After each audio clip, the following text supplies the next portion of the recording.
Okay, so I want to start by telling you the story of Shanine Thorpe. Shanine is a single working mum in her 20s. She was interviewed on Newsnight in what she thought was going to be a segment about how the cuts are affecting working mothers. And the interview was to be aired on a Wednesday night. Shanine was really excited about being on TV, but also slightly nervous about the whole experience. And she invited a friend round to watch it with her. But when the interview was screened on Newsnight, it was edited to make it out that she didn't work, and in fact, she was a benefit scrounger. That night, Shanine cried herself to sleep. On Thursday, she spoke to friends and family.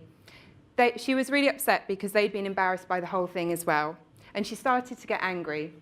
And she was spurred on by online comments from people saying that they felt the interview was quite unfair as well. On Friday, Shanine started a petition on change.org asking for an apology and a correction to the interview.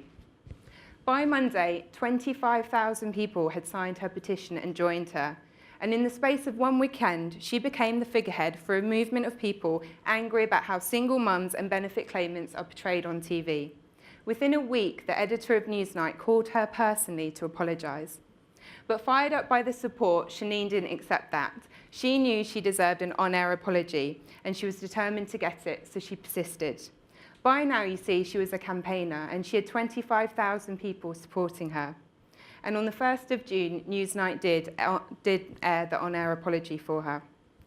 So this panel is called Small is Beautiful, and this victory can be seen as something small, a TV programme apologising to one person about one interview.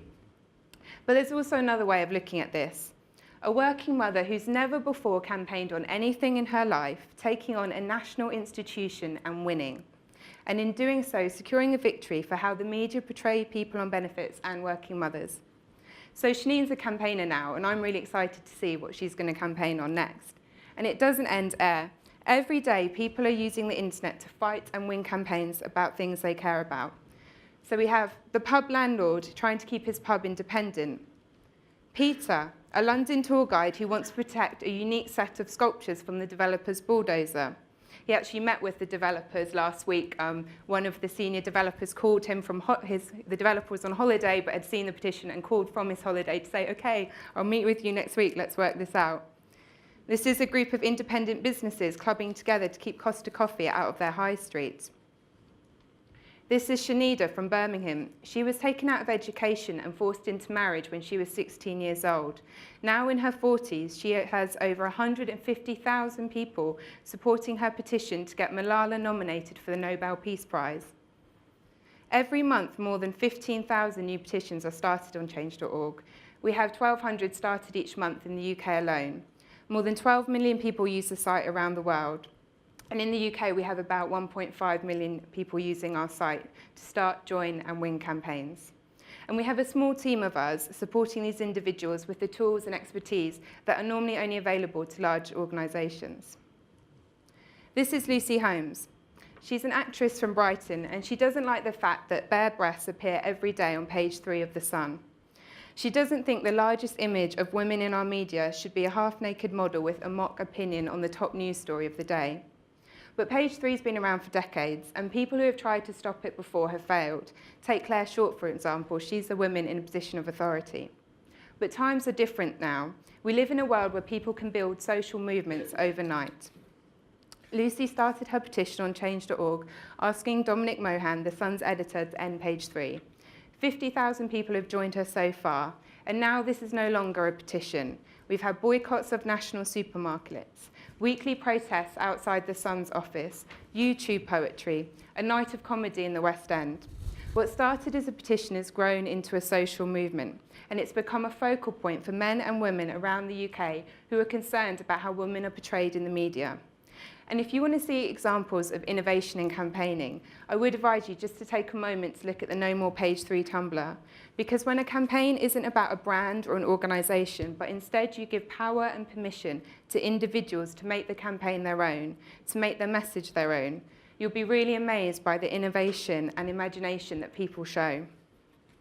And if I had to place a bet on next year whether Dominic Mohan will still have his page 3 or Lucy Holmes will have won her campaign, my money's going to be on Lucy. Now, there are two things that characterise these kind of movements. Firstly, they are personal, and secondly, they are specific. There are many organisations trying to improve how minority groups are portrayed in the media and fight the stereotype of the so-called benefit scrounger. Shaneen Thorpe achieved a significant victory towards that agenda in a matter of weeks. And this is because people relate to people. Personal stories are the foundation of our type of campaigning. In this internet world of never-ending information, 24-hour news where everyone's a journalist, people are very astute at seeking out and recognising authenticity. And people in power respond to individuals as well. The second attribute of these campaigns is that they are specific. End page 3, Save Newcastle Swimming Pool. Shahida's not running a campaign to get every child into education, but she's asking that one girl be awarded the Nobel Peace Prize. And because they are specific, they are winnable. These are achievable goals that people are campaigning on. But being small and specific doesn't mean they're insignificant. One woman used our site to make sure that her disability assessment with Atos would be recorded because she was concerned that she wouldn't get a fair hearing. She won, and now there's a precedent set for everyone to have their disability assessment recorded. Given the impending cuts to the benefit system, scaling up these kind of victories are going to be increasingly important.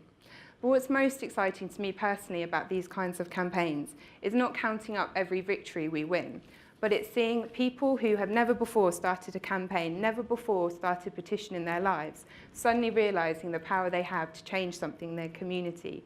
You continually hear from people incredibly excited. They start a petition and they see 10 people sign it, 20, then they see 100, 200, and they can't believe that people are joining them.